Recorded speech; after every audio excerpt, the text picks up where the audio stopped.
There was a man in the land of Uz, whose name was Job. That man was blameless and upright, and one who feared God, and turned away from evil. There were born to him 7 sons and 3 daughters. His possessions also were 7,000 sheep, 3,000 camels, 500 yoke of oxen, 500 female donkeys, and a very great household, so that this man was the greatest of all the children of the East. His sons went and held a feast in the house of each one on his birthday, and they sent and called for their 3 sisters to eat and to drink with them. It was so, when the days of their feasting had run their course, that Job sent and sanctified them, and rose up early in the morning, and offered burnt offerings according to the number of them all. For Job said, "It may be that my sons have sinned, and renounced God in their hearts." Job did so continually. Now on the day when God's sons came to present themselves before the Lord, Satan also came among them. The Lord said to Satan, "Where have you come from?" Then Satan answered the Lord, and said, "From going back and forth in the earth, and from walking up and down in it." The Lord said to Satan, "Have you considered my servant, Job? For there is no one like him in the earth, a blameless and an upright man, one who fears God, and turns away from evil." Then Satan answered the Lord, and said, "Does Job fear God for nothing? Haven't you made a hedge around him, and around his house, and around all that he has, on every side? You have blessed the work of his hands, and his substance is increased in the land. But stretch out your hand now, and touch all that he has, and he will renounce you to your face." The Lord said to Satan, "Behold, all that he has is in your power. Only on himself don't stretch out your hand." So Satan went out from the presence of the Lord. It fell on a day when his sons and his daughters were eating and drinking wine in their oldest brother's house, that a messenger came to Job, and said, "The oxen were plowing, and the donkeys feeding beside them. And the Sabeans attacked, and took them away. Yes, they have killed the servants with the edge of the sword, and I alone have escaped to tell you." While he was still speaking, another also came, and said, "The fire of God has fallen from the sky, and has burned up the sheep and the servants, and consumed them, and I alone have escaped to tell you." While he was still speaking, another also came, and said, "The Chaldeans made 3 bands, and swept down on the camels, and have taken them away, yes, and killed the servants with the edge of the sword, and I alone have escaped to tell you." While he was still speaking, there came also another, and said, "Your sons and your daughters were eating and drinking wine in their oldest brother's house. And behold, there came a great wind from the wilderness, and struck the 4 corners of the house, and it fell on the young men, and they are dead. I alone have escaped to tell you." Then Job arose, and tore his robe, and shaved his head, and fell down on the ground, and worshipped. He said, "Naked I came out of my mother's womb, and naked will I return there. The Lord gave, and the Lord has taken away. Blessed be the Lord's name." In all this, Job didn't sin, nor charge God with wrongdoing. Again, on the day when God's sons came to present themselves before the Lord, Satan came also among them to present himself before the Lord. The Lord said to Satan, "Where have you come from?" Satan answered the Lord, and said, "From going back and forth in the earth, and from walking up and down in it." The Lord said to Satan, "Have you considered my servant Job? For there is no one like him in the earth, a blameless and an upright man, one who fears God, and turns away from evil. He still maintains his integrity, although you incited me against him, to ruin him without cause." Satan answered the Lord, and said, "Skin for skin. Yes, all that a man has he will give for his life. But stretch out your hand now, and touch his bone and his flesh, and he will renounce you to your face." The Lord said to Satan, "Behold, he is in your hand. Only spare his life." So Satan went out from the presence of the Lord, and struck Job with painful sores from the sole of his foot to his head. He took for himself a potsherd to scrape himself with, and he sat among the ashes. Then his wife said to him, "Do you still maintain your integrity? Renounce God, and die." But he said to her, "You speak as one of the foolish women would speak. What? Shall we receive good at the hand of God, and shall we not receive evil? In all this Job didn't sin with his lips. Now when Job's 3 friends heard of all this evil that had come on him, they each came from his own place, Eliphaz the Temanite, Bildad the Shuhite, and Zophar the Naamathite, and they made an appointment together to come to sympathize with him, and to comfort him. When they lifted up their eyes from a distance, and didn't recognize him, they raised their voices, and wept, and they each tore his robe, and sprinkled dust on their heads toward the sky. So they sat down with him on the ground 7 days and 7 nights, and no one spoke a word to him, for they saw that his grief was very great. After this Job opened his mouth, and cursed the day of his birth. Job answered, "Let the day perish in which I was born, the night which said, there is a boy conceived. Let that day be darkness. Don't let God from above seek for it, neither let the light shine on it. Let darkness and the shadow of death claim it for their own. Let a cloud dwell on it. Let all that makes the day black terrify it. As for that night, let thick darkness seize on it. Let it not rejoice among the days of the year. Let it not come into the number of the months. Behold, let that night be barren. Let no joyful voice come therein. Let them curse it, who curse the day, who are ready to rouse up Leviathan. Let the stars of its twilight be dark. Let it look for light, but have none, neither let it see the eyelids of the morning. Because it didn't shut up the doors of my mother's womb, nor did it hide trouble from my eyes. Why didn't I die from the womb? Why didn't I give up the spirit when my mother bore me? Why did the knees receive me? Or why the breast, that I should nurse? For now I should have lain down, and been quiet. I should have slept, then I would have been at rest. With kings and counselors of the earth, who built up waste places for themselves. Or with princes, who had gold, who filled their houses with silver. Or as a hidden untimely birth I had not been, as infants, who never saw light. There the wicked cease from troubling. There the weary are at rest. There the prisoners are at ease together. They don't hear the voice of the taskmaster. The small and the great are there. The servant is free from his master. Why is light given to him, who is in misery, life to the bitter in soul? Who long for death, but it doesn't come, and dig for it more than for hidden treasures? Who rejoice exceedingly, and are glad, when they can find the grave? Why is light given to a man, whose way is hidden, whom God has hedged in? For my sighing comes before I eat. My groanings are poured out like water. For the thing which I fear comes on me, that which I am afraid of comes to me. I am not at ease, neither am I quiet, neither do I have rest, but trouble comes. Then Eliphaz the Temanite answered, If someone ventures to talk with you, will you be grieved? But who can withhold himself from speaking? Behold, you have instructed many, you have strengthened the weak hands.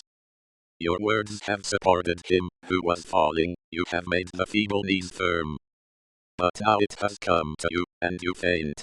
It touches you, and you are troubled. Isn't your piety your confidence? Isn't the integrity of your ways your hope?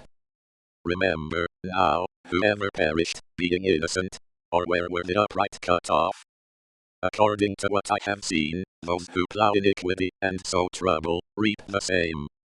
By the breath of God they perish. By the blast of his anger are they consumed. The roaring of the lion, and the voice of the fierce lion, the teeth of the young lions, are broken.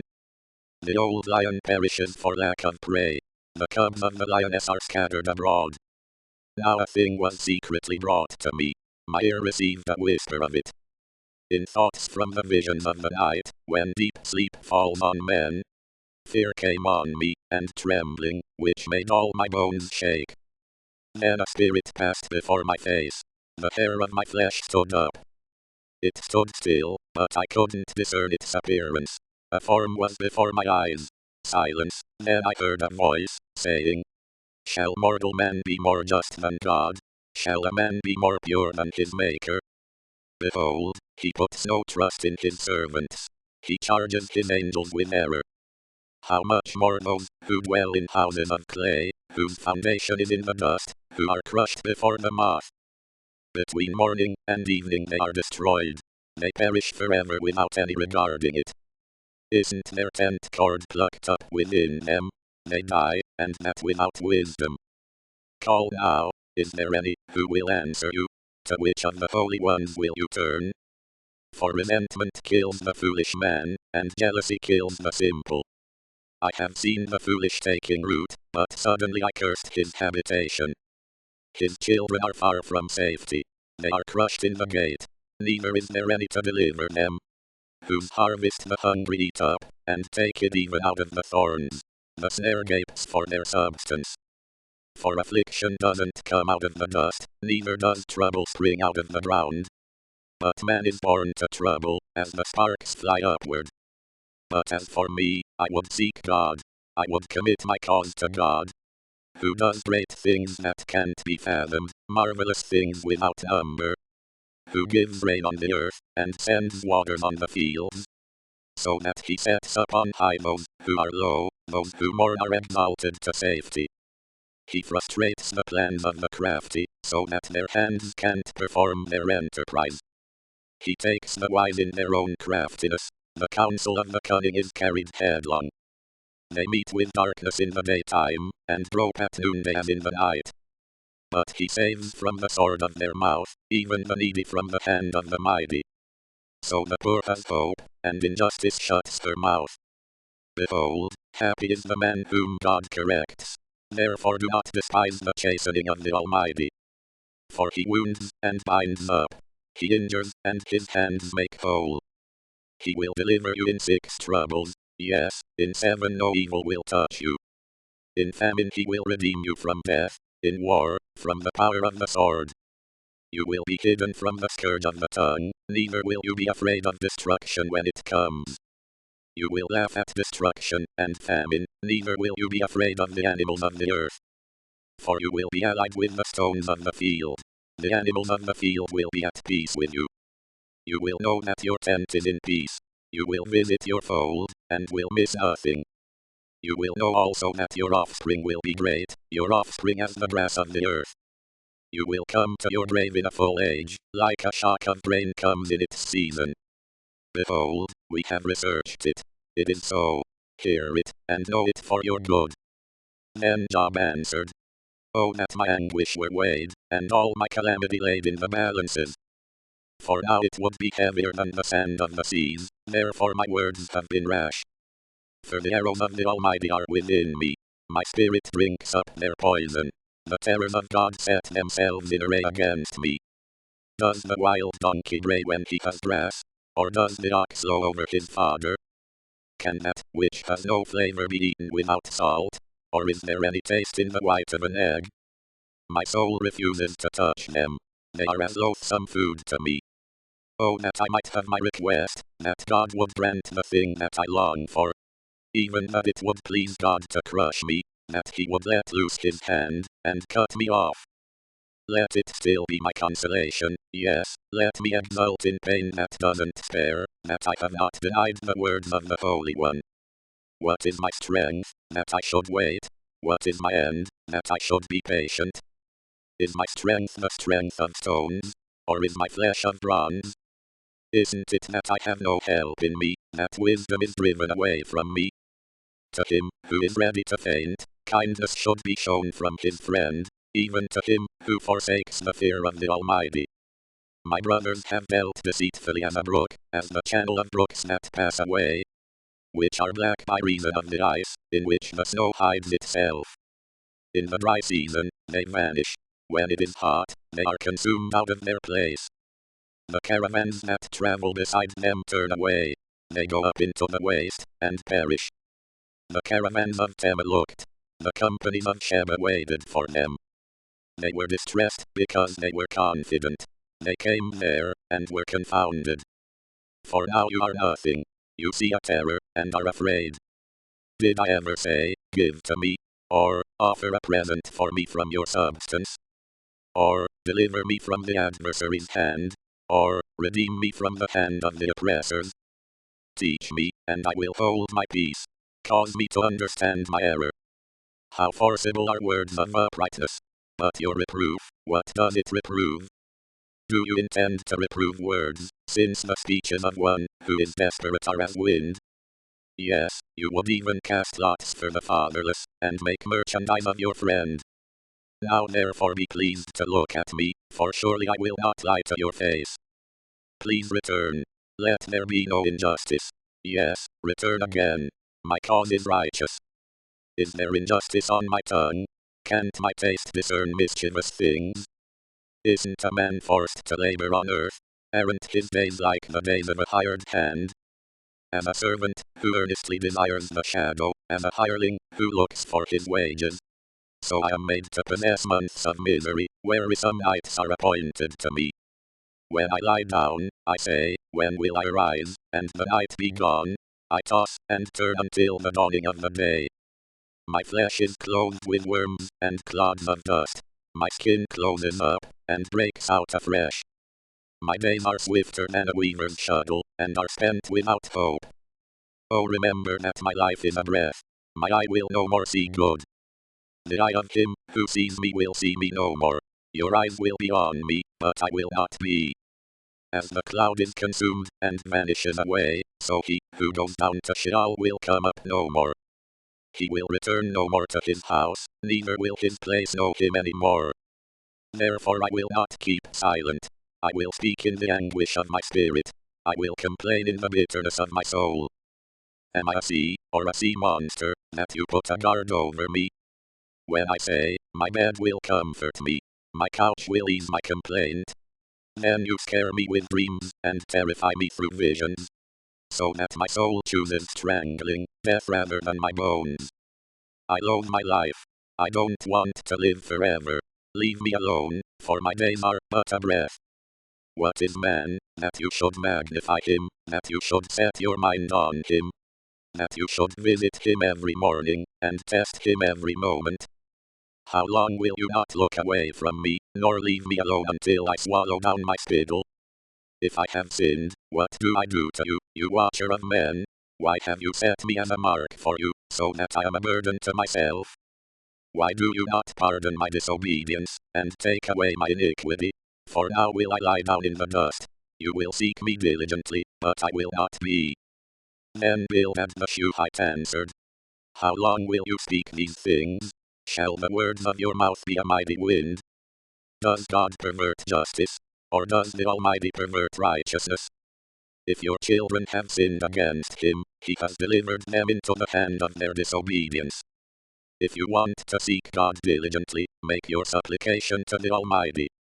If you were pure and upright, surely now he would awaken for you, and make the habitation of your righteousness prosperous. Though your beginning was small, yet your latter end would greatly increase. Please inquire of past generations. Find out about the learning of their fathers. For we are but of yesterday, and know nothing, because our days on earth are a shadow. Shall they not teach you, tell you, and utter words out of their heart? Can the papyrus grow up without mire? Can the rushes grow without water? While it is yet in its greenness, not cut down, it withers before any other reed. So are the paths of all who forget God. The hope of the godless man will perish, whose confidence will break apart, whose trust is a spider's web. He will lean on his house, but it will not stand. He will cling to it, but it will not endure. He is green before the sun. His shoots go out along his garden. His roots are wrapped around the rock pile. He sees the place of stones. If he is destroyed from his place, then it will deny him, saying, I have not seen you. Behold, this is the joy of his way. Out of the earth, others will spring. Behold, God will not cast away a blameless man, neither will he uphold the evildoers. He will still fill your mouth with laughter, your lips with shouting. Those who hate you will be clothed with shame. The tent of the wicked will be no more. Then Job answered, truly I know that it is so, but how can man be just with God? If he is pleased to contend with him, he can't answer him 1 time in 1,000. God is wise in heart, and mighty in strength, who has hardened himself against him, and prospered. He removes the mountains, and they don't know it, when he overturns them in his anger. He shakes the earth out of its place. its pillars tremble. He commands the sun, and it doesn't rise, and seals up the stars. He alone stretches out the heavens, and treads on the waves of the sea. He makes the Bear, Orion, and the Pleiades, and the rooms of the south. He does great things past finding out, yes, marvelous things without number. Behold, he goes by me, and I don't see him. He passes on also, but I don't perceive him. Behold, he snatches away. Who can hinder him? Who will ask him, what are you doing? God will not withdraw his anger. The helpers of Rahab stoop under him. How much less will I answer him, and choose my words to argue with him? Though I were righteous, yet I wouldn't answer him. I would make supplication to my judge. If I had called, and he had answered me, yet I wouldn't believe that he listened to my voice. For he breaks me with a storm, and multiplies my wounds without cause. He will not allow me to catch my breath, but fills me with bitterness. If it is a matter of strength, behold, he is mighty. If of justice, who, says he, will summon me? Though I am righteous, my own mouth will condemn me. Though I am blameless, it will prove me perverse. I am blameless. I don't respect myself. I despise my life. It is all the same. Therefore I say he destroys the blameless and the wicked. If the scourge kills suddenly, he will mock at the trial of the innocent. The earth is given into the hand of the wicked. He covers the faces of its judges. If not he, then who is it? Now my days are swifter than a runner. They flee away. They see no good. They have passed away as the swift ships, as the eagle that swoops on the prey. If I say, I will forget my complaint, I will put off my sad face, and cheer up. I am afraid of all my sorrows. I know that you will not hold me innocent. I will be condemned. Why then do I labor in vain? If I wash myself with snow, and cleanse my hands with lye, yet you will plunge me in the ditch. My own clothes will abhor me. For he is not a man, as I am, that I should answer him, that we should come together in judgment. There is no umpire between us, that might lay his hand on us both. Let him take his rod away from me. Let his terror not make me afraid. Then I would speak, and not fear him, for I am not so in myself. My soul is weary of my life. I will give free course to my complaint. I will speak in the bitterness of my soul. I will tell God, do not condemn me. Show me why you contend with me. Is it good to you that you should oppress, that you should despise the work of your hands, and smile on the counsel of the wicked? Do you have eyes of flesh, or do you see as man sees? Are your days as the days of mortals, or your years as man's years? That you inquire after my iniquity, and search after my sin? Although you know that I am not wicked, there is no one who can deliver out of your hand. Your hands have framed me and fashioned me altogether, yet you destroy me. Remember, I beg you, that you have fashioned me as clay. Will you bring me into dust again? Haven't you poured me out like milk, and curdled me like cheese? You have clothed me with skin and flesh, and knit me together with bones and sinews. You have granted me life and loving kindness. Your visitation has preserved my spirit. Yet you hid these things in your heart. I know that this is with you. If I sin, then you mark me. You will not acquit me from my iniquity. If I am wicked, woe to me. If I am righteous, I still will not lift up my head, being filled with disgrace, and conscious of my affliction. If my head is held high, you hunt me like a lion.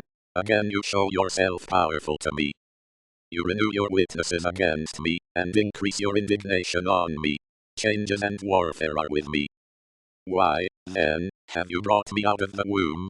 I wish I had given up the spirit, and no eye had seen me. I should have been as though I had not been. I should have been carried from the womb to the grave. Aren't my days few? Stop. Leave me alone, that I may find a little comfort. Before I go where I will not return from, to the land of darkness and of the shadow of death. The land dark as midnight, of the shadow of death, without any order, where the light is as midnight. Then Zophar, the Naamathite, answered. Shouldn't the multitude of words be answered? Should a man full of talk be justified? Should your boastings make men hold their peace? When you mock, will no man make you ashamed? For you say, my doctrine is pure, I am clean in your eyes. But oh that God would speak, and open his lips against you, that he would show you the secrets of wisdom. For true wisdom has two sides. Know therefore that God exacts of you less than your iniquity deserves. Can you fathom the mystery of God? Or can you probe the limits of the Almighty? They are high as heaven. What can you do? They are deeper than Sheol. What can you know?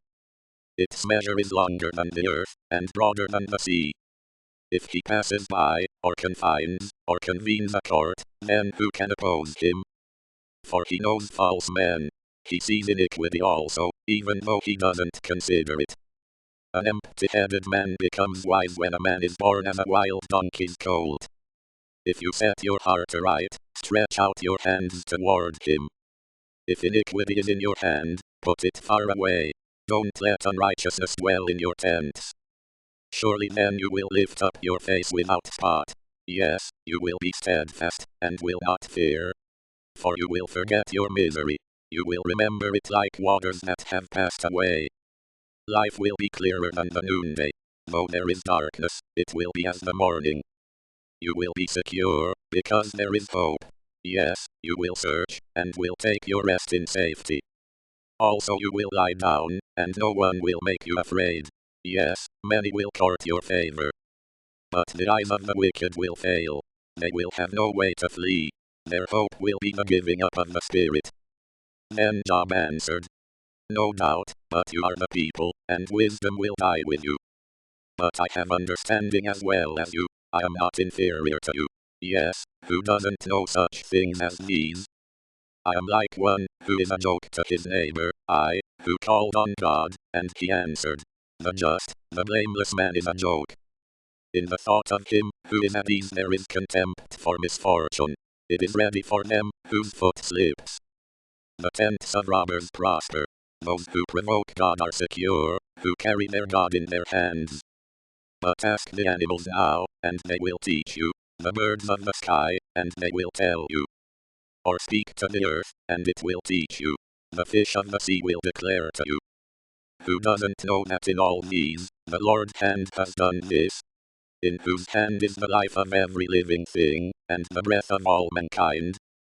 Doesn't the ear try words, even as the palate tastes its food? With aged men is wisdom, in length of days understanding. With God is wisdom and might.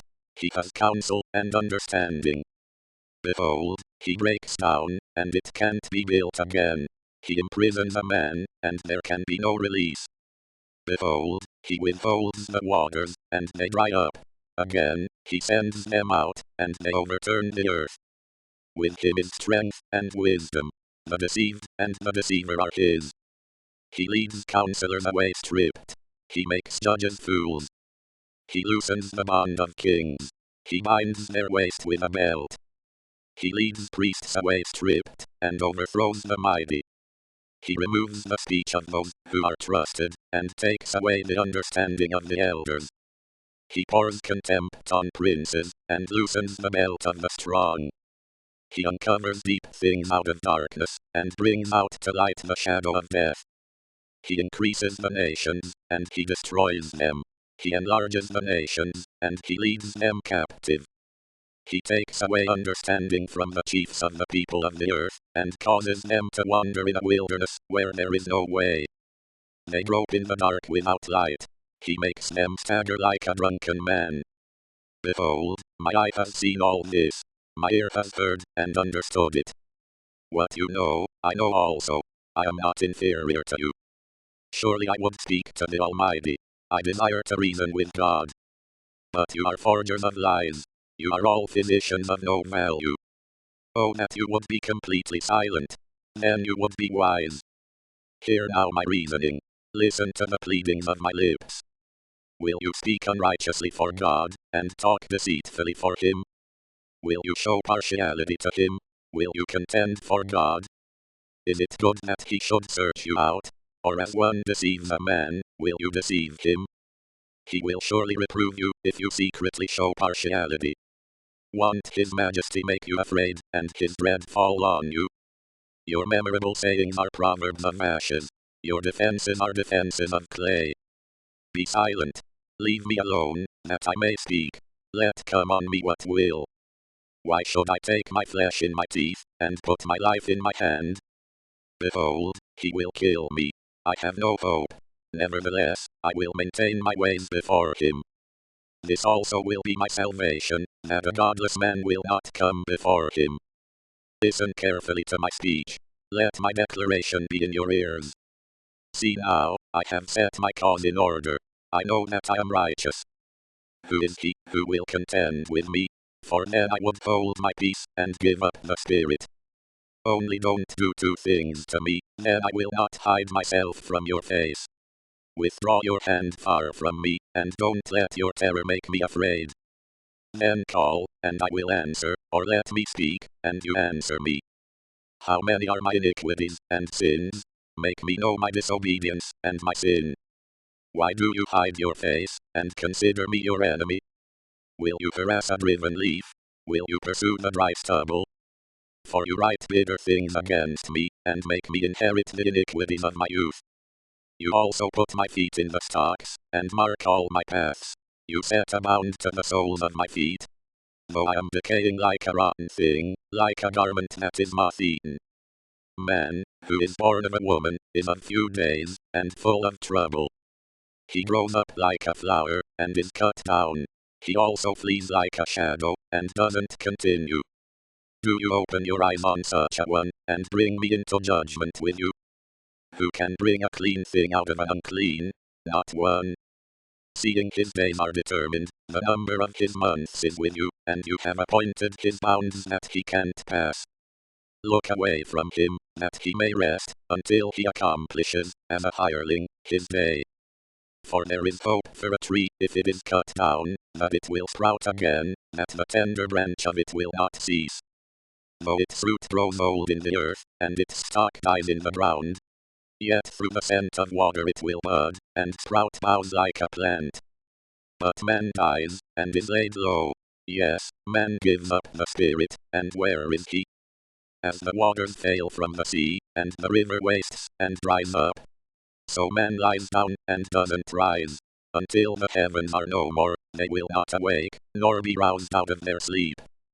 Oh, that you would hide me in Sheol, that you would keep me secret until your wrath is past, that you would appoint me a set time, and remember me. If a man dies, will he live again? I would wait all the days of my warfare, until my release should come.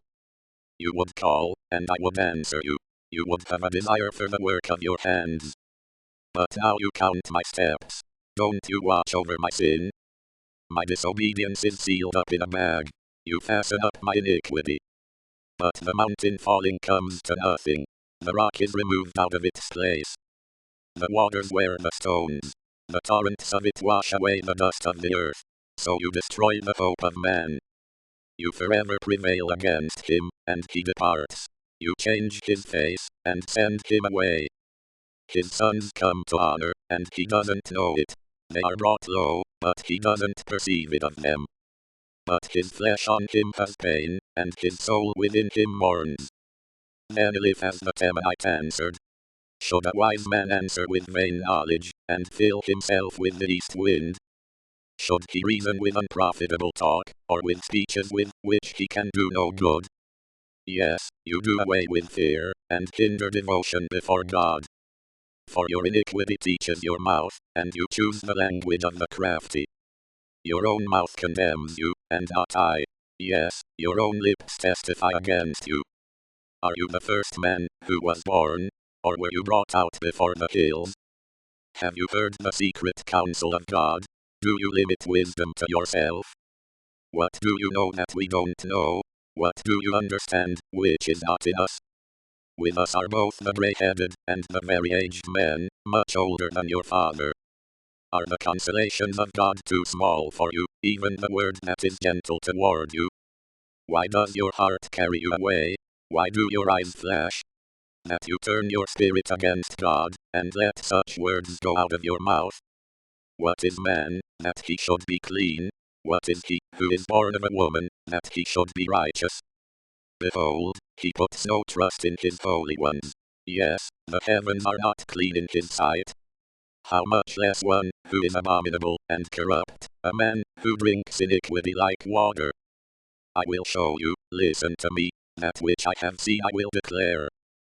Which wise men have told by their fathers, and have not hidden it. To whom alone the land was given, and no stranger passed among them. The wicked man rides in pain all his days, even the number of years that are laid up for the oppressor. A sound of terror is in his ears. In prosperity the destroyer will come on him. He doesn't believe that he will return out of darkness. He is waited for by the sword. He wanders abroad for bread, saying, where is it? He knows that the day of darkness is ready at his hand. Distress and anguish make him afraid. They prevail against him, as a king ready to the battle. Because he has stretched out his hand against God, and behaves himself proudly against the Almighty. He runs at him with a stiff neck, with the thick shields of his bucklers. Because he has covered his face with his fatness, and gathered fat on his thighs. He has lived in desolate cities, in houses which no one inhabited, which were ready to become heaps. He will not be rich, neither will his substance continue, neither will their possessions be extended on the earth. He will not depart out of darkness. The flame will dry up his branches. He will go away by the breath of God's mouth. Let him not trust in emptiness, deceiving himself, for emptiness will be his reward. It will be accomplished before his time. His branch will not be green. He will shake off his unripe grape as the vine, and will cast off his flower as the olive tree. For the company of the godless will be barren, and fire will consume the tents of bribery. They conceive mischief, and produce iniquity. Their heart prepares deceit. Then Job answered, I have heard many such things. You are all miserable comforters. Shall vain words have an end? Or what provokes you that you answer? I also could speak as you do. If your soul were in my soul's place, I could join words together against you, and shake my head at you. But I would strengthen you with my mouth. The solace of my lips would relieve you. Though I speak, my grief is not subsided. Though I forbear, what am I eased? But now, God, you have surely worn me out. You have made all my company desolate. You have shriveled me up. This is a witness against me. My leanness rises up against me. It testifies to my face. He has torn me in his wrath, and persecuted me. He has gnashed on me with his teeth. My adversary sharpens his eyes on me. They have gaped on me with their mouth. They have struck me on the cheek reproachfully. They gather themselves together against me. God delivers me to the ungodly, and casts me into the hands of the wicked. I was at ease, and he broke me apart. Yes, he has taken me by the neck, and dashed me to pieces. He has also set me up for his target. His archers surround me. He splits my kidneys apart, and does not spare. He pours out my bile on the ground. He breaks me with breach on breach. He runs at me like a giant. I have sewed sackcloth on my skin, and have thrust my horn in the dust. My face is red with weeping. Deep darkness is on my eyelids. Although there is no violence in my hands, and my prayer is pure. Earth, don't cover my blood. Let my cry have no place to rest. Even now, behold, my witness is in heaven. He who vouches for me is on high. My friends scoff at me. My eyes pour out tears to God. That he would maintain the right of a man with God, of a son of man with his neighbor. For when a few years have come, I will go the way of no return. My spirit is consumed. My days are extinct, and the grave is ready for me. Surely there are mockers with me. My eye dwells on their provocation. Now give a pledge. Be collateral for me with yourself. Who is there who will strike hands with me? For you have hidden their heart from understanding, therefore you will not exalt them. He who denounces his friends for plunder, even the eyes of his children will fail. But he has made me a byword of the people. They spit in my face. My eye also is dim by reason of sorrow. All my members are as a shadow. Upright men will be astonished at this. The innocent will stir himself up against the godless. Yet the righteous will hold to his way. He who has clean hands will grow stronger and stronger. But as for you all, come back. I will not find a wise man among you. My days are past. My plans are broken off, as are the thoughts of my heart. They change the night into day, saying the light is near in the presence of darkness. If I look for Sheol as my house, if I have spread my couch in the darkness, if I have said to corruption, you are my father, and to the worm, my mother, and my sister, where then is my hope? As for my hope, who will see it? Shall it go down with me to the gates of Sheol, or descend together into the dust? Then Bildad the Shuhite answered, how long will you hunt for words? Consider, and afterwards we will speak. Why are we counted as animals, which have become unclean in your sight? You who tear yourself in your anger, will the earth be forsaken for you? Or will the rock be removed out of its place? Yes, the light of the wicked will be put out. The spark of his fire won't shine. The light will be dark in his tent. His lamp above him will be put out. The steps of his strength will be shortened. His own counsel will cast him down. For he is cast into a net by his own feet, and he wanders into its mesh. A snare will take him by the heel. A trap will catch him. A noose is hidden for him in the ground, a trap for him on the path. Terrors will make him afraid on every side, and will chase him at his heels. His strength will be famished. Calamity will be ready at his side. The members of his body will be devoured. The firstborn of death will devour his members. He will be rooted out of the security of his tent. He will be brought to the king of terrors. There will dwell in his tent that which is none of his. Sulfur will be scattered on his habitation. His roots will be dried up beneath. His branch will be cut off above. His memory will perish from the earth. He will have no name in the street. He will be driven from light into darkness, and chased out of the world. He will have neither son, nor grandson among his people, nor any remaining, where he lived. Those who come after will be astonished at his day, as those who went before were frightened. Surely such are the dwellings of the unrighteous. This is the place of him who doesn't know God. Then Job answered, how long will you torment me, and crush me with words? You have reproached me 10 times. You aren't ashamed that you attack me. If it is true that I have erred, my error remains with myself. If indeed you will magnify yourselves against me, and plead against me my reproach, know now that God has subverted me, and has surrounded me with his net. Behold, I cry out of wrong, but I am not heard. I cry for help, but there is no justice. He has walled up my way so that I can't pass, and has set darkness in my paths. He has stripped me of my glory, and taken the crown from my head. He has broken me down on every side, and I am gone. He has plucked my hope up like a tree. He has also kindled his wrath against me. He counts me among his adversaries. His troops come on together, build a siege ramp against me, and encamp around my tent. He has put my brothers far from me. My acquaintances are wholly estranged from me. My relatives have gone away. My familiar friends have forgotten me. Those who dwell in my house and my maids consider me a stranger. I am an alien in their sight. I call to my servant, and he gives me no answer. I beg him with my mouth. My breath is offensive to my wife. I am loathsome to the children of my own mother. Even young children despise me. If I rise, they speak against me. All my familiar friends abhor me. They whom I loved have turned against me. My bones stick to my skin and to my flesh. I have escaped by the skin of my teeth. Have pity on me. Have pity on me, you my friends, for the hand of God has touched me. Why do you persecute me as God, and are not satisfied with my flesh? Oh, that my words were now written. Oh, that they were inscribed in a book. That with an iron pen and lead they were engraved in the rock forever. But as for me, I know that my Redeemer lives. In the end, he will stand upon the earth.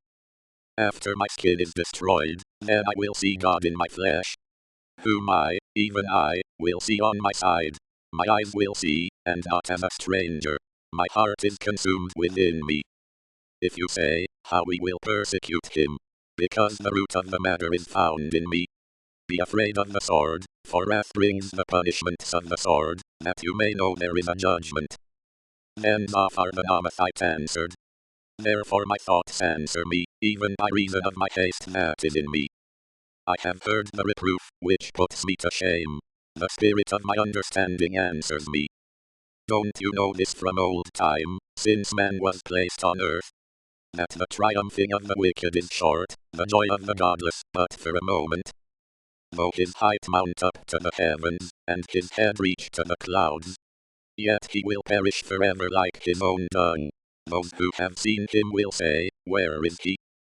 He will fly away as a dream, and will not be found. Yes, he will be chased away like a vision of the night. The eye which saw him will see him no more, neither will his place see him any more. His children will seek the favor of the poor. His hands will give back his wealth. His bones are full of his youth, but youth will lie down with him in the dust. Though wickedness is sweet in his mouth, though he hide it under his tongue, though he spare it, and will not let it go, but keep it still within his mouth, yet his food in his bowels is turned. It is cobra venom within him.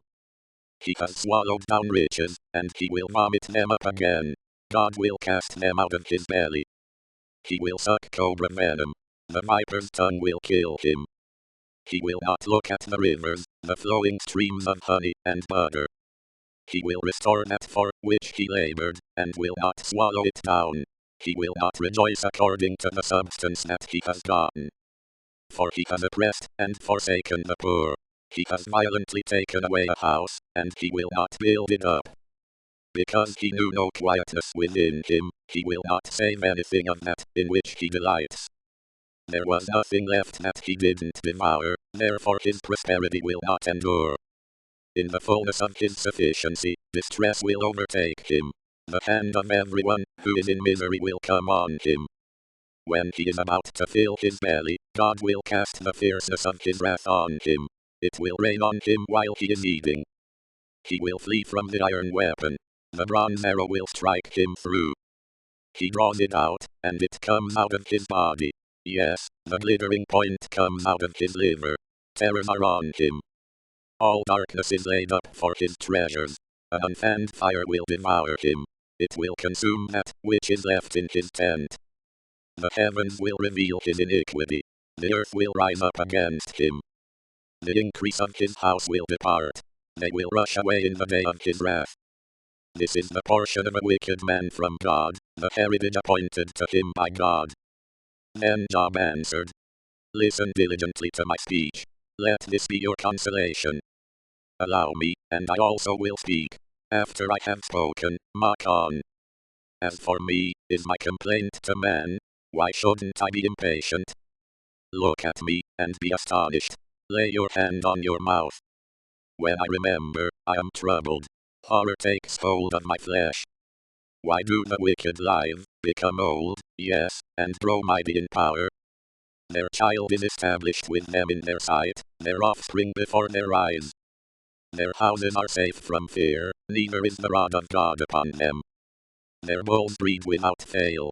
Their cows calve, and don't miscarry. They send out their little ones like a flock. Their children dance. They sing to the tambourine and harp, and rejoice at the sound of the pipe. They spend their days in prosperity. In an instant they go down to Sheol. They tell God, depart from us, for we don't want to know about your ways. What is the Almighty, that we should serve him? What profit should we have, if we pray to him? Behold, their prosperity is not in their hand. The counsel of the wicked is far from me. How often is it that the lamp of the wicked is put out, that their calamity comes on them, that God distributes sorrows in his anger? How often is it that they are as stubble before the wind, as chaff that the storm carries away? You say, God lays up his iniquity for his children. Let him recompense it to himself, that he may know it. Let his own eyes see his destruction. Let him drink of the wrath of the Almighty. For what does he care for his house after him, when the number of his months is cut off? Shall any teach God knowledge, since he judges those who are high? One dies in his full strength, being wholly at ease and quiet. His pails are full of milk. The marrow of his bones is moistened. Another dies in bitterness of soul, and never tastes of good. They lie down alike in the dust. The worm covers them. Behold, I know your thoughts, the plans with which you would wrong me. For you say, where is the house of the prince? Where is the tent in which the wicked lived?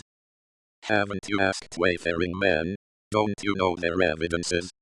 That the evil man is reserved to the day of calamity, that they are led out to the day of wrath. Who will declare his way to his face? Who will repay him what he has done? Yet he will be borne to the grave. Men will keep watch over the tomb. The clods of the valley will be sweet to him. All men will draw after him, as there were innumerable before him. So how can you comfort me with nonsense, because in your answers there remains only falsehood? Then Eliph as the Temanite answered, can a man be profitable to God? Surely he who is wise is profitable to himself. Is it any pleasure to the Almighty that you are righteous? Or does it benefit him that you make your ways perfect? Is it for your piety that he reproves you, that he enters with you into judgment? Isn't your wickedness great? Neither is there any end to your iniquities. For you have taken pledges from your brother for nothing, and stripped the naked of their clothing. You haven't given water to the weary to drink, and you have withheld bread from the hungry. But as for the mighty man, he had the earth. The honorable man, he lived in it. You have sent widows away empty, and the arms of the fatherless have been broken. Therefore snares are around you. Sudden fear troubles you. Or darkness, so that you cannot see, and floods of waters cover you. Isn't God in the heights of heaven? See the height of the stars, how high they are. You say, what does God know? Can he judge through the thick darkness? Thick clouds are a covering to him, so that he doesn't see. He walks on the vault of the sky. Will you keep the old way, which wicked men have trodden? Who were snatched away before their time, whose foundation was poured out as a stream? Who said to God, depart from us. And, what can the Almighty do for us? Yet he filled their houses with good things, but the counsel of the wicked is far from me. The righteous see it, and are glad. The innocent ridicule them, saying, surely those who rose up against us are cut off. The fire has consumed their remnant. Acquaint yourself with him now, and be at peace. By it, good will come to you. Please receive instruction from his mouth, and lay up his words in your heart. If you return to the Almighty, you will be built up, if you put away unrighteousness far from your tents. Lay your treasure in the dust, the gold of Ophir among the stones of the brooks. The Almighty will be your treasure, and precious silver to you. For then you will delight yourself in the Almighty, and will lift up your face to God. You will make your prayer to him, and he will hear you. You will pay your vows. You will also decree a thing, and it will be established to you. Light will shine on your ways. When they cast down, you will say, be lifted up. He will save the humble person. He will even deliver him, who is not innocent. Yes, he will be delivered through the cleanness of your hands. Then Job answered, even today my complaint is rebellious. His hand is heavy in spite of my groaning. Oh, that I knew where I might find him, that I might come even to his seat. I would set my cause in order before him, and fill my mouth with arguments. I would know the words which he would answer me, and understand what he would tell me. Would he contend with me in the greatness of his power? No, but he would listen to me. There the upright might reason with him, so I should be delivered forever from my judge. If I go east, he is not there. If I go west, I can't find him. He works to the north, but I can't see him. He turns south, but I can't catch a glimpse of him. But he knows the way that I take. When he has tried me, I will come out like gold. My foot has held fast to his steps. I have kept his way, and not turned away. I haven't gone back from the commandment of his lips. I have treasured up the words of his mouth more than my necessary food. But he stands alone, and who can oppose him? What his soul desires, even that he does. for he performs that which is appointed for me. Many such things are with him. Therefore I am terrified at his presence. When I consider, I am afraid of him. For God has made my heart faint. The Almighty has terrified me. Because I was not cut off before the darkness, neither did he cover the thick darkness from my face. Why aren't times laid up by the Almighty? Why don't those who know him see his days? There are people who remove the landmarks. They violently take away flocks, and feed them. They drive away the donkey of the fatherless, and they take the widow's ox for a pledge. They turn the needy out of the way. The poor of the earth all hide themselves. Behold, as wild donkeys in the desert, they go out to their work, seeking diligently for food. The wilderness yields them bread for their children. They cut their food in the field. They glean the vineyard of the wicked. They lie all night naked without clothing, and have no covering in the cold. They are wet with the showers of the mountains, and embrace the rock for lack of a shelter. There are those who pluck the fatherless from the breast, and take a pledge of the poor, so that they go around naked without clothing. Being hungry, they carry the sheaves. They make oil within the walls of these men. They tread wine presses, and suffer thirst. From out of the populous city, men groan. The soul of the wounded cries out, yet God doesn't regard the folly. These are of those who rebel against the light. They don't know its ways, nor stay in its paths. The murderer rises with the light. He kills the poor and needy. In the night he is like a thief. The eye also of the adulterer waits for the twilight, saying, no eye will see me. He disguises his face. In the dark they dig through houses. They shut themselves up in the daytime. They don't know the light. For the morning is to all of them like thick darkness, for they know the terrors of the thick darkness. They are foam on the surface of the waters. Their portion is cursed in the earth. They don't turn into the way of the vineyards. Drought and heat consume the snow waters, so does Sheol those who have sinned. The womb will forget him. The worm will feed sweetly on him. He will be no more remembered. Unrighteousness will be broken as a tree. He devours the barren who don't bear. He shows no kindness to the widow. Yet God preserves the mighty by his power.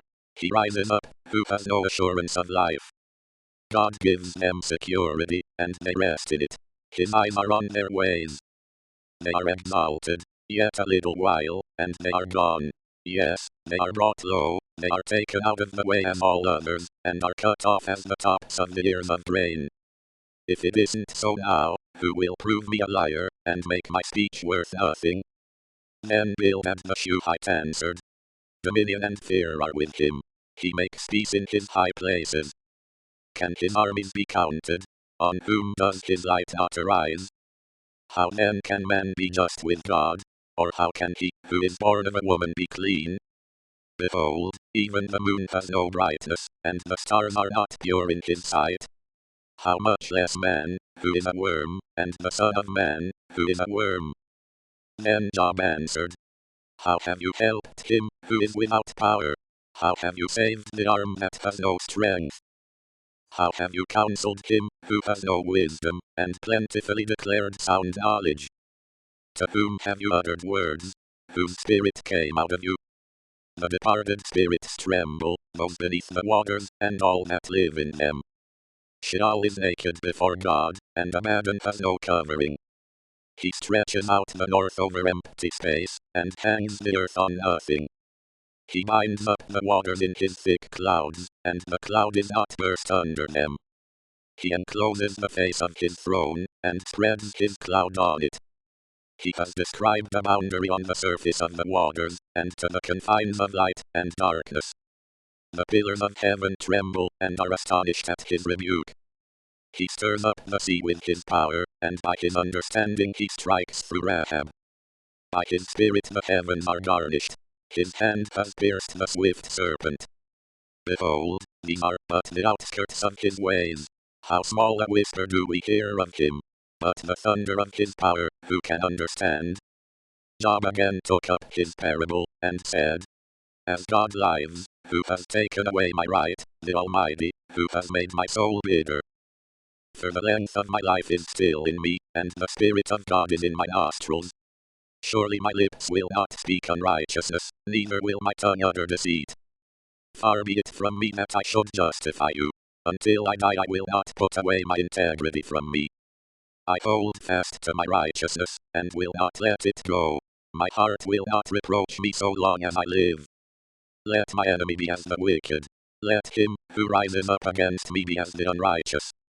For what is the hope of the godless, when he is cut off, when God takes away his life? Will God hear his cry when trouble comes on him?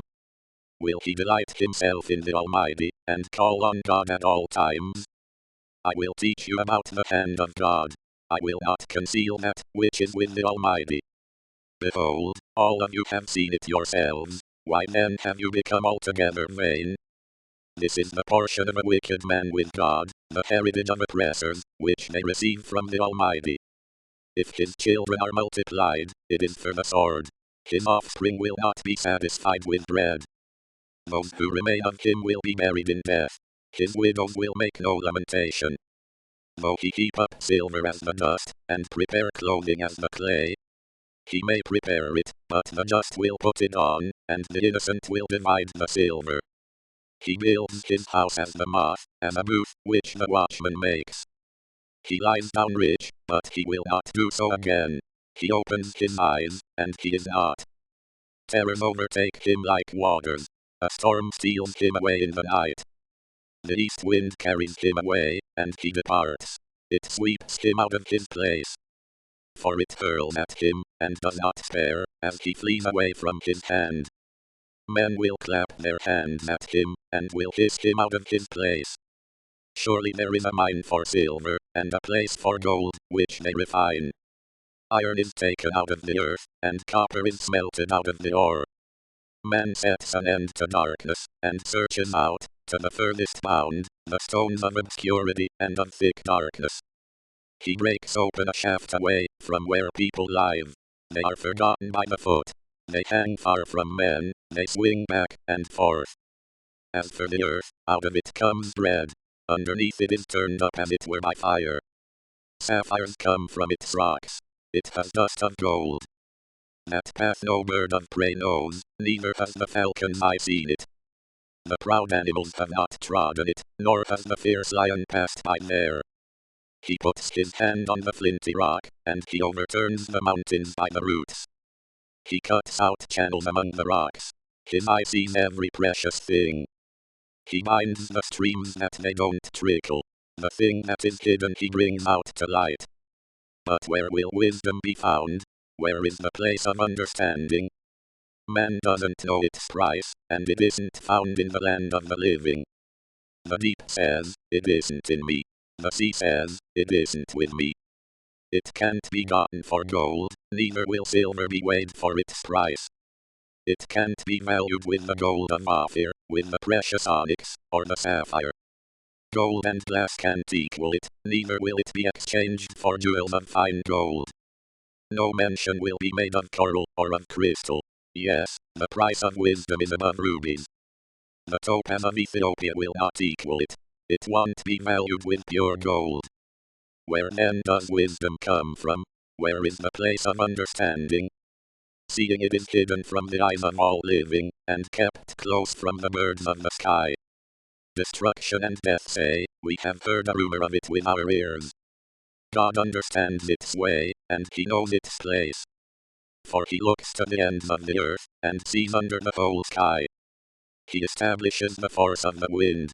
Yes, he measures out the waters by measure. When he made a decree for the rain, and a way for the lightning of the thunder, then he saw it, and declared it. He established it, yes, and searched it out. To man he said, behold, the fear of the Lord, that is wisdom. To depart from evil is understanding.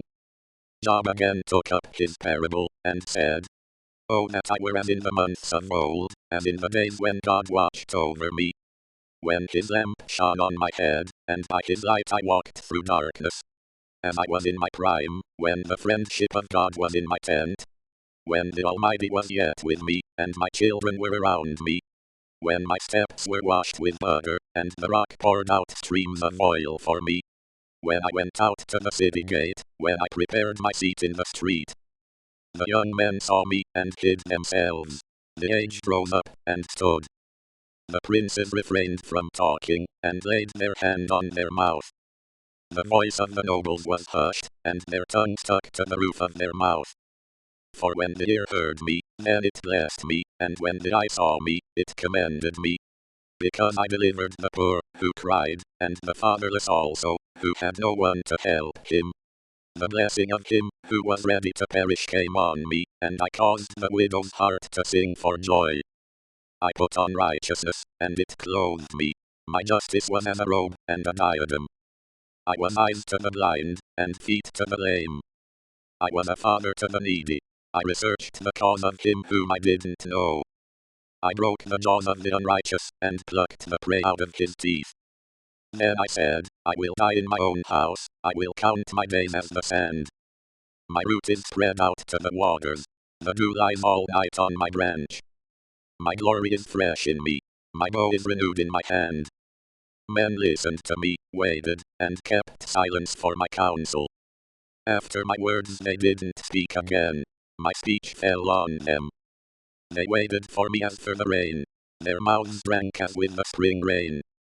I smiled on them when they had no confidence. They didn't reject the light of my face. I chose out their way, and sat as chief. I lived as a king in the army, as one who comforts the mourners.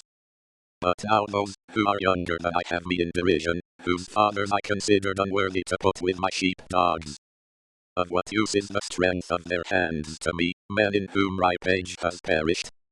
They are gaunt from lack and famine. They gnaw the dry ground, in the gloom of waste and desolation. They pluck salt herbs by the bushes. The roots of the broom tree are their food. They are driven out from among men. They cry after them as after a thief. So that they live in frightful valleys, and in holes of the earth and of the rocks. They bray among the bushes. They are gathered together under the nettles. They are children of fools, yes, children of wicked men. They were flogged out of the land. Now I have become their song. Yes, I am a byword to them. They abhor me, they stand aloof from me, and don't hesitate to spit in my face. For he has untied his cord, and afflicted me, and they have thrown off restraint before me. On my right hand rise the rabble. They thrust aside my feet. They cast their ways of destruction up against me.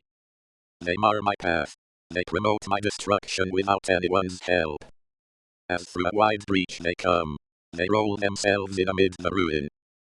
Terrors have turned on me. They chase my honor as the wind. My welfare has passed away as a cloud. Now my soul is poured out within me. Days of affliction have taken hold of me. In the night season my bones are pierced in me, and the pains that gnaw me take no rest. My garment is disfigured by great force. It binds me about as the collar of my tunic. He has cast me into the mire. I have become like dust and ashes. I cry to you, and you do not answer me. I stand up, and you gaze at me. You have turned to be cruel to me. With the might of your hand you persecute me. You lift me up to the wind, and drive me with it.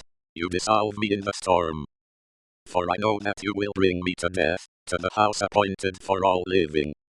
However, doesn't one stretch out a hand in his fall, or in his calamity therefore cry for help?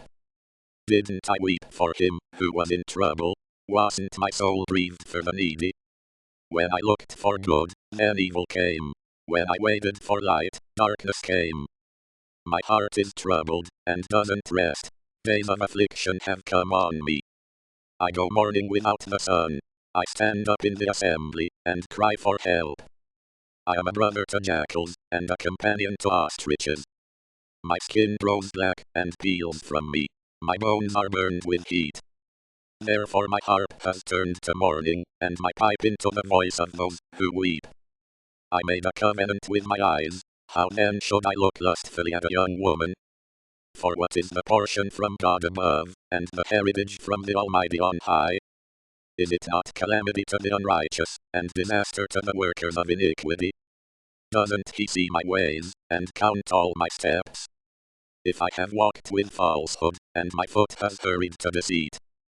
Let me be weighed in an even balance, that God may know my integrity. If my step has turned out of the way, if my heart walked after my eyes, if any defilement has stuck to my hands, then let me sow, and let another eat. Yes, let the produce of my field be rooted out.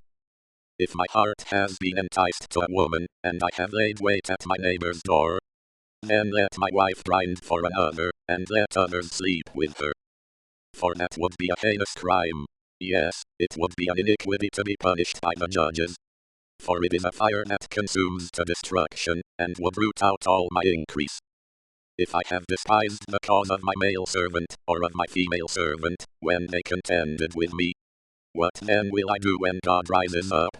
When he visits, what will I answer him? Didn't he, who made me in the womb, make him? Didn't one fashion us in the womb? If I have withheld the poor from their desire, or have caused the eyes of the widow to fail, or have eaten my morsel alone, and the fatherless has not eaten of it. No, from my youth he grew up with me as with a father, I have guided her from my mother's womb. If I have seen any perish for want of clothing, or that the needy had no covering, if his heart hasn't blessed me, if he hasn't been warmed with my sheep's fleece, if I have lifted up my hand against the fatherless, because I saw my help in the gate, then let my shoulder fall from the shoulder blade, and my arm be broken from the bone. For calamity from God is a terror to me. Because of his majesty, I can do nothing. If I have made gold my hope, and have said to the fine gold, you are my confidence. If I have rejoiced because my wealth was great, and because my hand had gotten much. If I have seen the sun when it shined, or the moon moving in splendor, and my heart has been secretly enticed, and my hand threw a kiss from my mouth, this also would be an iniquity to be punished by the judges, for I would have denied the God, who is above. If I have rejoiced at the destruction of him, who hated me, or lifted up myself when evil found him, I have certainly not allowed my mouth to sin by asking his life with a curse. If the men of my tent have not said, who can find one, who has not been filled with his meat? The foreigner has not camped in the street, but I have opened my doors to the traveler. If like Adam I have covered my transgressions, by hiding my iniquity in my heart, because I feared the great multitude, and the contempt of families terrified me, so that I kept silence, and didn't go out of the door. Oh, that I had one to hear me. Behold, here is my signature. Let the Almighty answer me. Let the accuser write my indictment. Surely I would carry it on my shoulder, and I would bind it to me as a crown. I would declare to him the number of my steps. I would go near to him like a prince. If my land cries out against me, and its furrows weep together, if I have eaten its fruits without money, or have caused its owners to lose their life, let briars grow instead of wheat, and stinkweed instead of barley. The words of Job are ended. So these 3 men ceased to answer Job, because he was righteous in his own eyes. Then the wrath of Elihu the son of Barashel, the Buzite, of the family of Ram, was kindled against Job. His wrath was kindled, because he justified himself rather than God. Also his wrath was kindled against his 3 friends, because they had found no answer, and yet had condemned Job. Now Elihu had waited to speak to Job, because they were older than he. When Elihu saw that there was no answer in the mouth of these 3 men, his wrath was kindled. Elihu the son of Barashel the Buzite answered, I am young, and you are very old. Therefore I held back, and didn't dare show you my opinion. I said, days should speak, and multitude of years should teach wisdom. But there is a spirit in man, and the Spirit of the Almighty gives them understanding. It is not the great, who are wise, nor the aged, who understand justice. Therefore I said, listen to me, I also will show my opinion. Behold, I waited for your words, and I listened for your reasoning, while you searched out what to say. Yes, I gave you my full attention, but there was no one who convinced Job, or who answered his words, among you. Beware lest you say, we have found wisdom. God may refute him, not man. For he has not directed his words against me, neither will I answer him with your speeches. They are amazed. They answer no more. They don't have a word to say.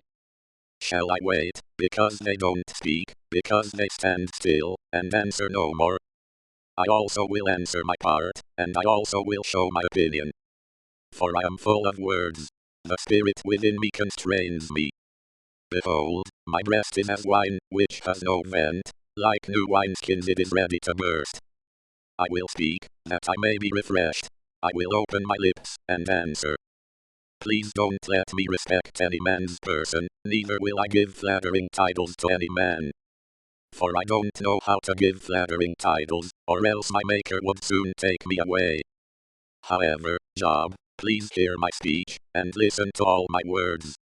See now, I have opened my mouth. My tongue has spoken in my mouth. My words will utter the uprightness of my heart. That which my lips know they will speak sincerely. The Spirit of God has made me, and the breath of the Almighty gives me life. If you can, answer me. Set your words in order before me, and stand up. Behold, I am toward God even as you are. I am also formed out of the clay. Behold, my terror will not make you afraid, neither will my pressure be heavy on you. Surely you have spoken in my hearing, I have heard the voice of your words, saying, I am clean, without disobedience. I am innocent, neither is there iniquity in me. Behold, he finds occasions against me. He counts me for his enemy. He puts my feet in the stocks. He marks all my paths. Behold, I will answer you.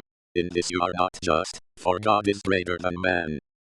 Why do you strive against him, because he doesn't give account of any of his matters? For God speaks once, yes twice, though man pays no attention. In a dream, in a vision of the night, when deep sleep falls on men, in slumbering on the bed. Then he opens the ears of men, and seals their instruction, that he may withdraw man from his purpose, and hide pride from man. He keeps back his soul from the pit, and his life from perishing by the sword. He is chastened also with pain on his bed, with continual strife in his bones, so that his life abhors bread, and his soul dainty food. His flesh is so consumed away that it can't be seen. His bones that were not seen stick out. Yes, his soul draws near to the pit, and his life to the destroyers. If there is beside him an angel, an interpreter, one among 1,000, to show to man what is right for him, then God is gracious to him, and says, deliver him from going down to the pit, I have found a ransom. His flesh will be fresher than a child's. He returns to the days of his youth. He prays to God, and he is favorable to him, so that he sees his face with joy. He restores to man his righteousness. He sings before men, and says, I have sinned, and perverted that which was right, and it didn't profit me. He has redeemed my soul from going into the pit. My life will see the light. Behold, God does all these things, twice, yes 3 times, with a man, to bring back his soul from the pit, that he may be enlightened with the light of the living. Mark well, Job, and listen to me. Hold your peace, and I will speak. If you have anything to say, answer me. Speak, for I desire to justify you. If not, listen to me. Hold your peace, and I will teach you wisdom. Moreover Elihu answered, hear my words, you wise men. Give ear to me, you who have knowledge. For the ear tries words, as the palate tastes food. Let us choose for us that which is right. Let us know among ourselves what is good. For Job has said, I am righteous, God has taken away my right. Notwithstanding my right I am considered a liar.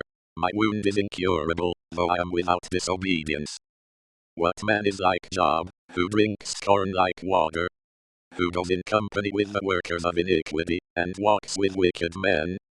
For he has said, it profits a man nothing that he should delight himself with God. Therefore listen to me, you men of understanding. Far be it from God, that he should do wickedness, from the Almighty, that he should commit iniquity.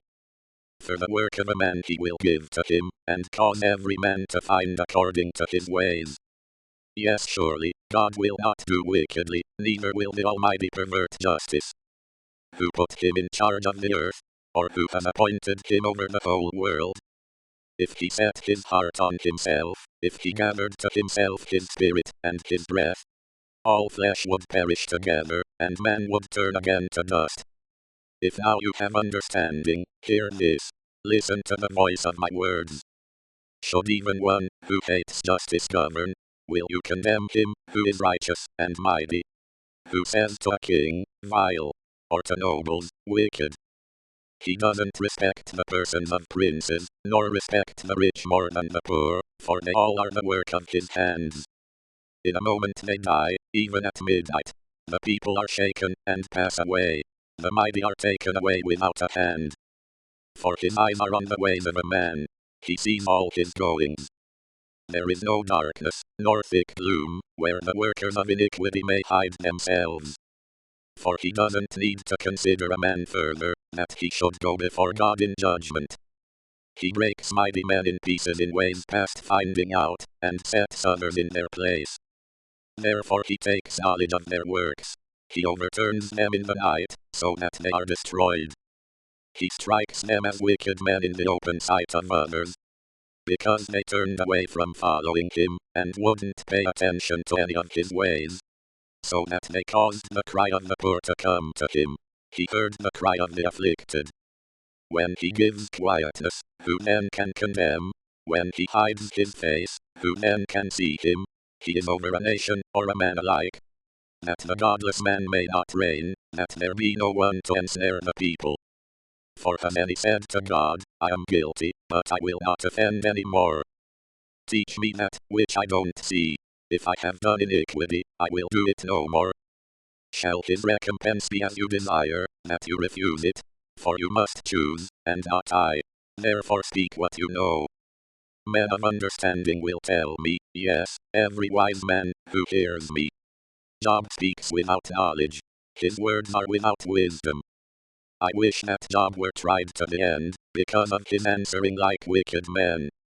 For he adds rebellion to his sin. He claps his hands among us, and multiplies his words against God. Moreover Elihu answered, do you think this to be your right, or do you say, my righteousness is more than God's? That you ask, what advantage will it be to you? What profit will I have, more than if I had sinned? I will answer you, and your companions with you. Look to the skies, and see. See the skies, which are higher than you. If you have sinned, what effect do you have against him?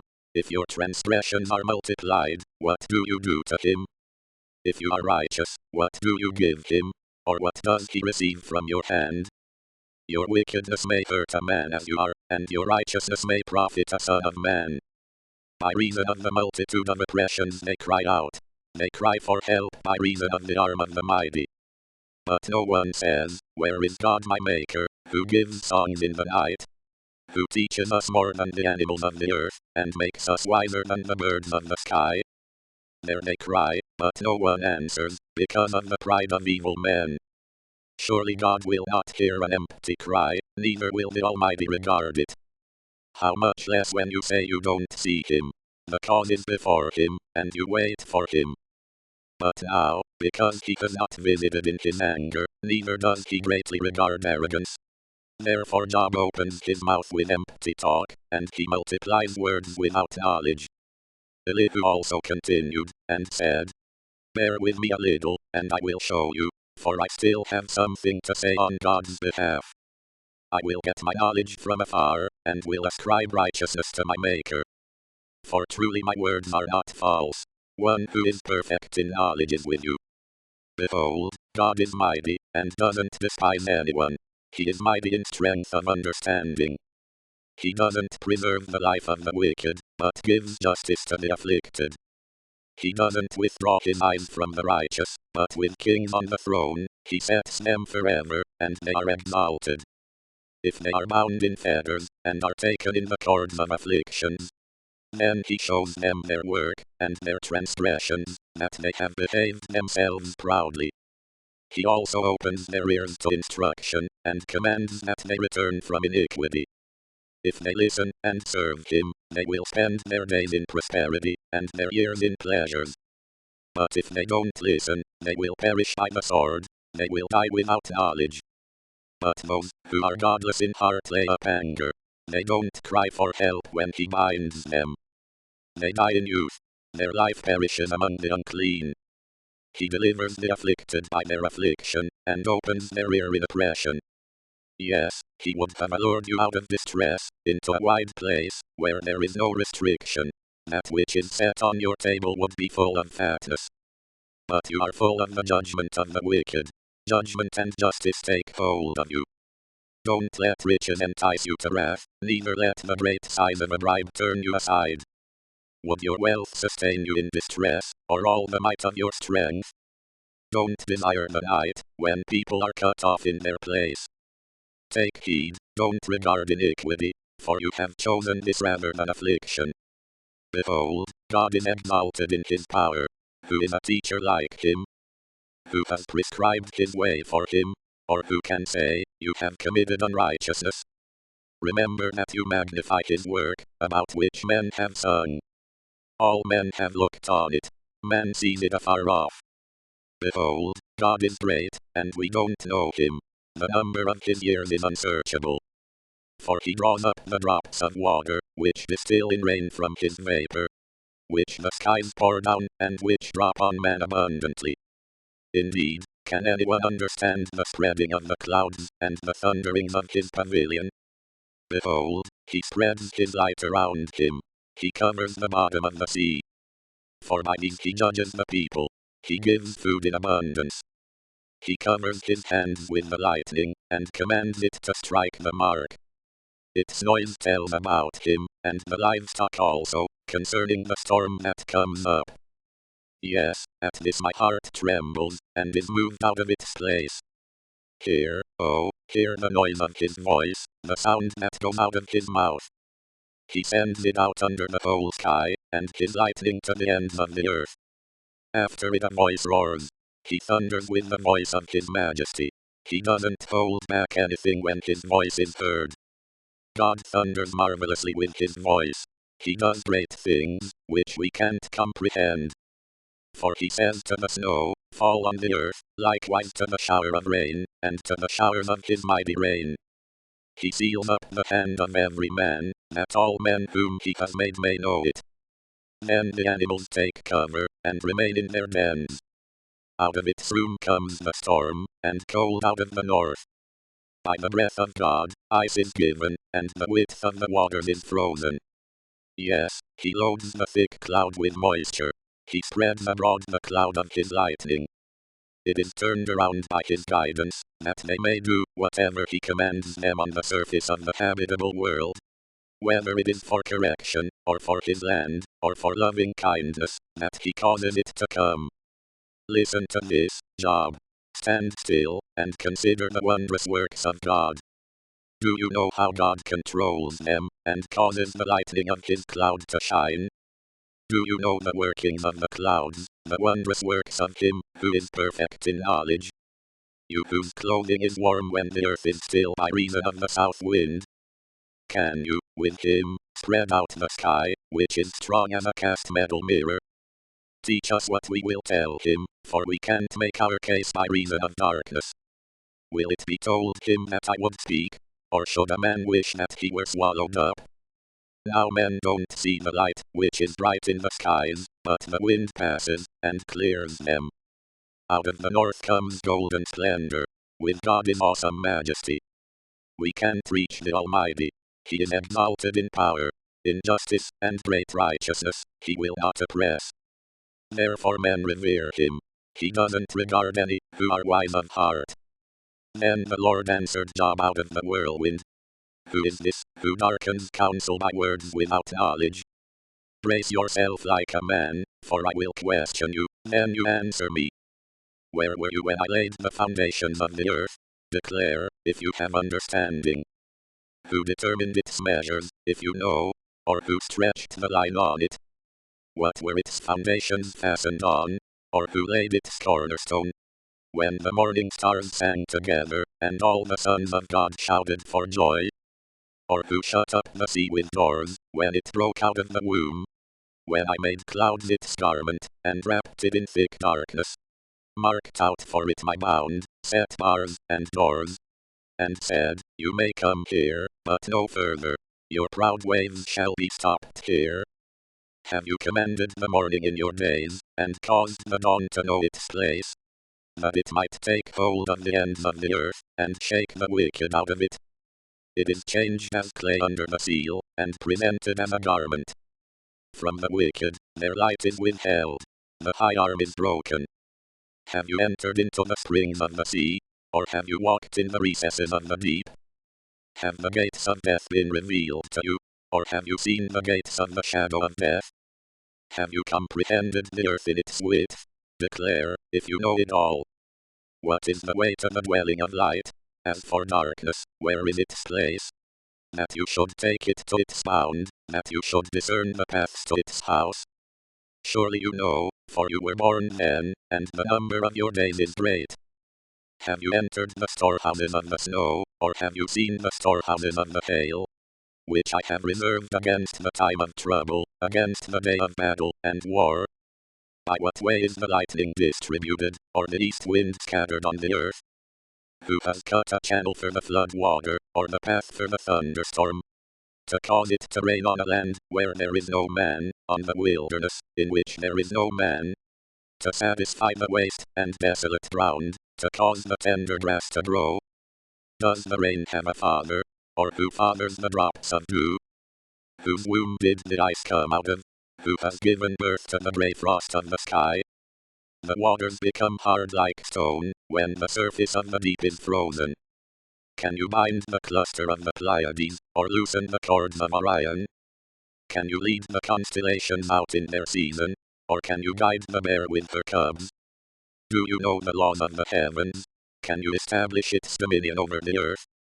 Can you lift up your voice to the clouds, that abundance of waters may cover you? Can you send out lightnings, that they may go? Do they report to you, "Here we are"? Who has put wisdom in the inward parts, or who has given understanding to the mind? Who can count the clouds by wisdom, or who can pour out the containers of the sky?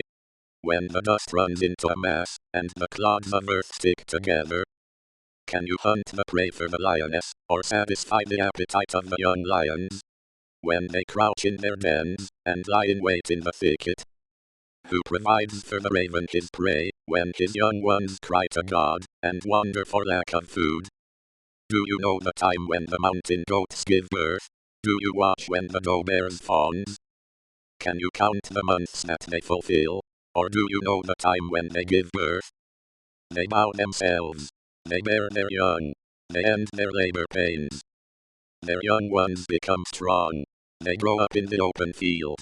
They go out, and don't return again. Who has set the wild donkey free, or who has loosened the bonds of the swift donkey? Whose home I have made the wilderness, and the salt land his dwelling place. He scorns the tumult of the city, neither does he hear the shouting of the driver. The range of the mountains is his pasture. He searches after every green thing. Will the wild ox be content to serve you, or will he stay by your feeding trough? Can you hold the wild ox in the furrow with his harness, or will he till the valleys after you? Will you trust him, because his strength is great, or will you leave to him your labor? Will you confide in him, that he will bring home your seed, and gather the grain of your threshing floor? The wings of the ostrich wave proudly, but are they the feathers and plumage of love? For she leaves her eggs on the earth, warms them in the dust, and forgets that the foot may crush them, or that the wild animal may trample them. She deals harshly with her young ones, as if they were not hers. Though her labor is in vain, she is without fear. Because God has deprived her of wisdom, neither has he imparted to her understanding. When she lifts up herself on high, she scorns the horse and his rider. Have you given the horse might? Have you clothed his neck with a quivering mane? Have you made him to leap as a locust? The glory of his snorting is awesome. He paws in the valley, and rejoices in his strength. He goes out to meet the armed men. He mocks at fear, and is not dismayed, neither does he turn back from the sword. The quiver rattles against him, the flashing spear, and the javelin. He eats up the ground with fierceness and rage, neither does he stand still at the sound of the trumpet. As often as the trumpet sounds he snorts, aha! He smells the battle afar off, the thunder of the captains, and the shouting. Is it by your wisdom that the hawk soars, and stretches her wings toward the south? Is it at your command that the eagle mounts up, and makes his nest on high? On the cliff he dwells, and makes his home, on the point of the cliff, and the stronghold. From there he spies out the prey. His eyes see it afar off. His young ones also suck up blood. Where the slain are, there he is. Moreover the Lord answered Job. Shall he who argues contend with the Almighty? He who argues with God, let him answer it. Then Job answered the Lord. Behold, I am of small account. What will I answer you? I lay my hand on my mouth. I have spoken once, and I will not answer, yes, twice, but I will proceed no further. Then the Lord answered Job out of the whirlwind. Now brace yourself like a man. I will question you, and you will answer me. Will you even annul my judgment? Will you condemn me, that you may be justified? Or do you have an arm like God? Can you thunder with a voice like him? Now deck yourself with excellency and dignity. Array yourself with honor and majesty.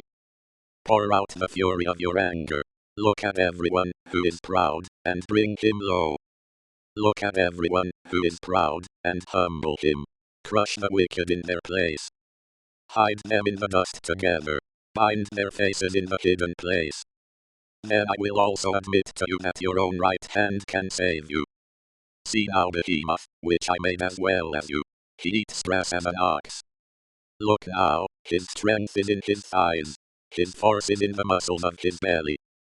He moves his tail like a cedar. The sinews of his thighs are knit together. His bones are like tubes of bronze. His limbs are like bars of iron. He is the chief of the ways of God. He who made him gives him his sword. Surely the mountains produce food for him, where all the animals of the field play.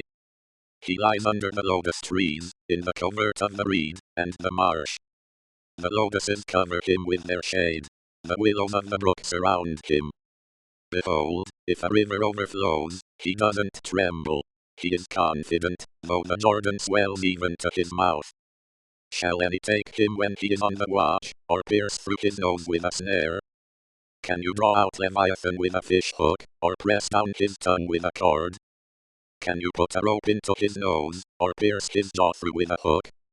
Will he make many petitions to you, or will he speak soft words to you? Will he make a covenant with you, that you should take him for a servant forever? Will you play with him as with a bird, or will you bind him for your girls? Will traders barter for him? Will they part him among the merchants? Can you fill his skin with barbed irons, or his head with fish spears? Lay your hand on him. Remember the battle, and do so no more. Behold, the hope of him is in vain. Won't one be cast down even at the sight of him? None is so fierce that he dare stir him up. Who then is he who can stand before me? Who has first given to me, that I should repay him? Everything under the heavens is mine. I will not keep silence concerning his limbs, nor his mighty strength, nor his goodly frame. Who can strip off his outer garment? Who will come within his jaws? Who can open the doors of his face? Around his teeth is terror. Strong scales are his pride, shut up together with a close seal. One is so near to another, that no air can come between them. They are joined to one another. They stick together, so that they can't be pulled apart. His sneezing flashes out light. His eyes are like the eyelids of the morning. Out of his mouth go burning torches. Sparks of fire leap out. Out of his nostrils a smoke goes, as of a boiling pot over a fire of reeds. His breath kindles coals. A flame goes out of his mouth. There is strength in his neck. Terror dances before him. The flakes of his flesh are joined together. They are firm on him. They can't be moved. His heart is as firm as a stone, yes, firm as the lower millstone. When he raises himself up, the mighty are afraid. They retreat before his thrashing. If one attacks him with the sword, it can't prevail, nor the spear, the dart, nor the pointed shaft. He counts iron as straw, and bronze as rotten wood. The arrow can't make him flee. Sling stones are like chaff to him. Clubs are counted as stubble. He laughs at the rushing of the javelin. His undersides are like sharp potsherds, leaving a trail in the mud like a threshing sledge. He makes the deep to boil like a pot. He makes the sea like a pot of ointment. He makes a path shine after him. One would think the deep had white hair. On earth there is not his equal, that is made without fear. He sees everything that is high. He is king over all the sons of pride. Then Job answered the Lord, I know that you can do all things, and that no purpose of yours can be restrained. You asked, who is this, who hides counsel without knowledge? Therefore I have uttered that, which I didn't understand, things too wonderful for me, which I didn't know. You said, listen, now, and I will speak, I will question you, and you will answer me. I had heard of you by the hearing of the ear, but now my eye sees you. Therefore I abhor myself, and repent in dust and ashes. It was so, that after the Lord had spoken these words to Job, the Lord said to Eliphaz the Temanite, my wrath is kindled against you, and against your two friends, for you have not spoken of me the thing that is right, as my servant Job has. Now therefore, take to yourselves 7 bulls and 7 rams, and go to my servant Job, and offer up for yourselves a burnt offering, and my servant Job shall pray for you, for I will accept him, that I not deal with you according to your folly.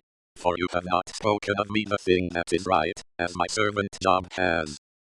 So Eliphaz the Temanite, and Bildad the Shuhite, and Zophar the Naamathite went, and did what the Lord commanded them, and the Lord accepted Job. The Lord restored Job's prosperity when he prayed for his friends. The Lord gave Job twice as much as he had before. Then all his brothers, all his sisters, and all those who had been of his acquaintance before, came to him, and ate bread with him in his house. They comforted him, and consoled him concerning all the evil that the Lord had brought on him. Everyone also gave him a piece of money, and everyone a ring of gold. So the Lord blessed the latter end of Job more than his beginning. He had 14,000 sheep, 6,000 camels, 1,000 yoke of oxen, and 1,000 female donkeys. He had also 7 sons, and 3 daughters. He called the name of the first, Jemimah, and the name of the second, Keziah, and the name of the third, Keren-Happuch. In all the land were no women found so beautiful as the daughters of Job. Their father gave them an inheritance among their brothers. After this Job lived 140 years, and saw his sons, and his sons' sons, to 4 generations. So Job died, being old, and full of days.